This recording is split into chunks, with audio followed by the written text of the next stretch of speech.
The mysterious case of Bethany Decker, a 21-year-old college student with a bright future, who vanished without a trace in January 2011. Pregnant with her second child and married to U.S. Army soldier Emil Decker, her life was anything but ordinary. While her husband served overseas in Afghanistan, Bethany found herself caught in a dangerous love triangle with Ronald Roldan, a man who shared her apartment in Ashburn, Virginia. A secret affair, a controlling lover, and a marriage on the brink of collapse. Bethany's disappearance would send shockwaves through her family, friends, and the community. What seemed like an ordinary case soon became a tangled web of lies, betrayal, and dark secrets that no one could have predicted.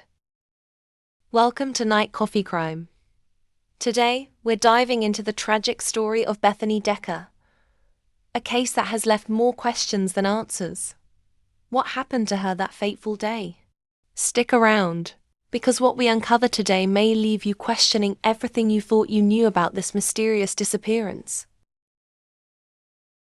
Bethany Decker was 21 years old when she disappeared from her fourth-floor apartment in Ashburn, Virginia, in January 2011. A final-year student at George Mason University, she was also expecting her second child. At the time of her disappearance, Bethany's life was complicated by multiple factors, not the least of which was her troubled relationship with her husband, U.S. Army soldier Emil Decker, who was stationed in Afghanistan.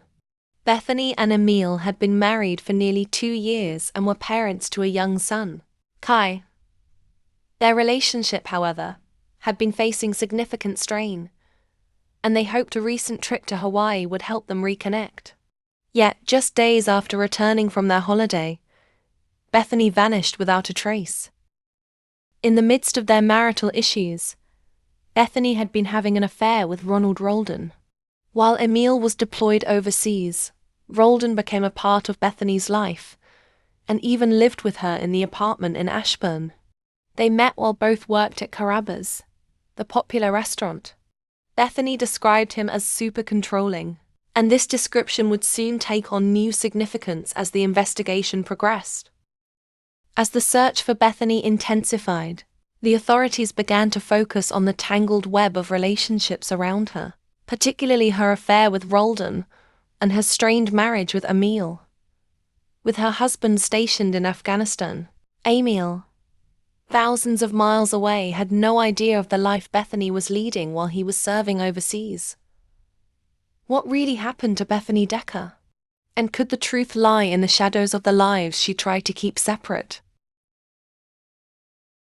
In an attempt to repair their strained relationship, Bethany and Emil made a trip to Hawaii in January 2011.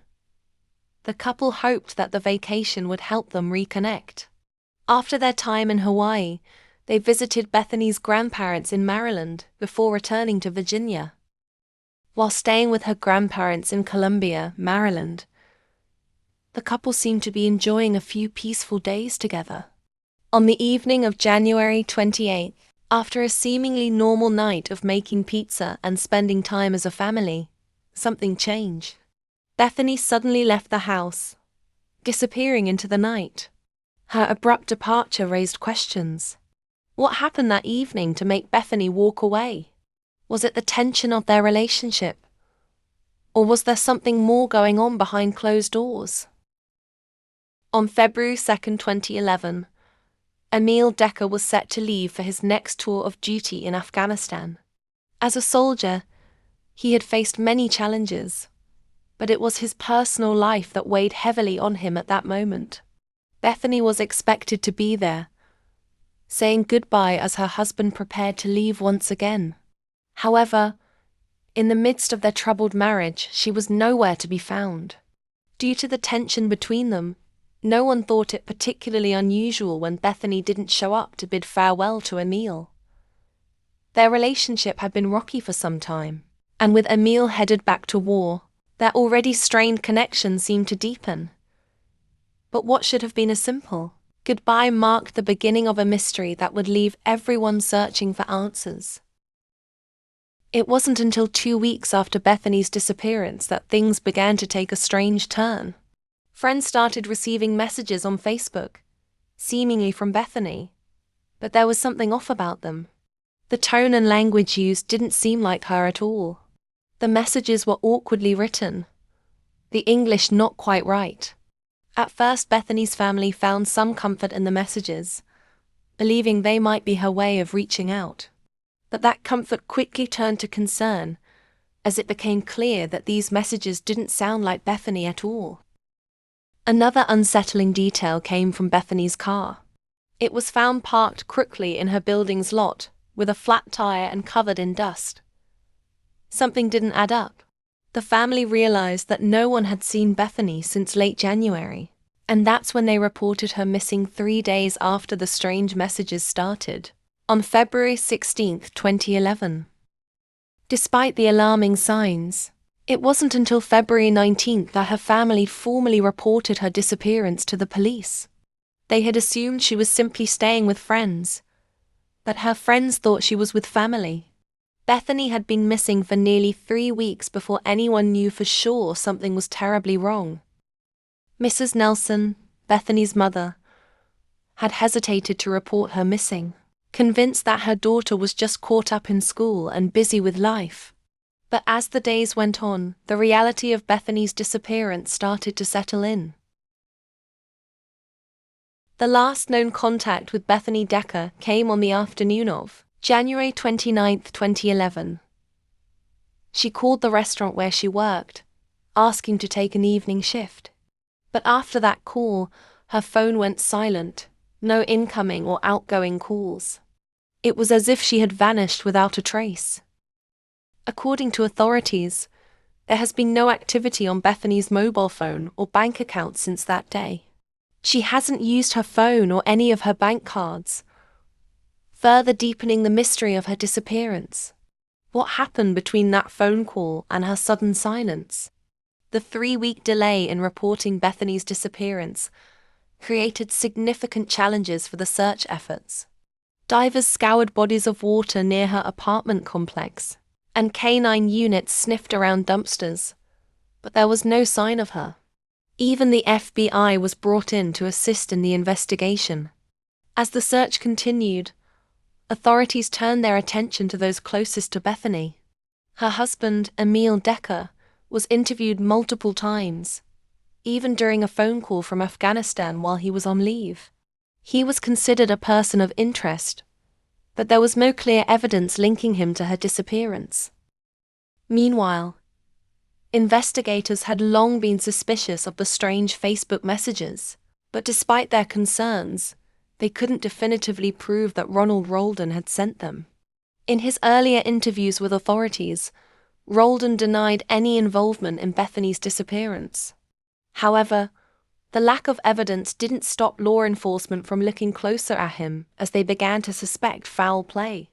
Later, when Roldan was interviewed again, he claimed that Bethany had left the apartment they shared on the afternoon of January 29th, but he couldn't say where she went or what she was wearing at the time.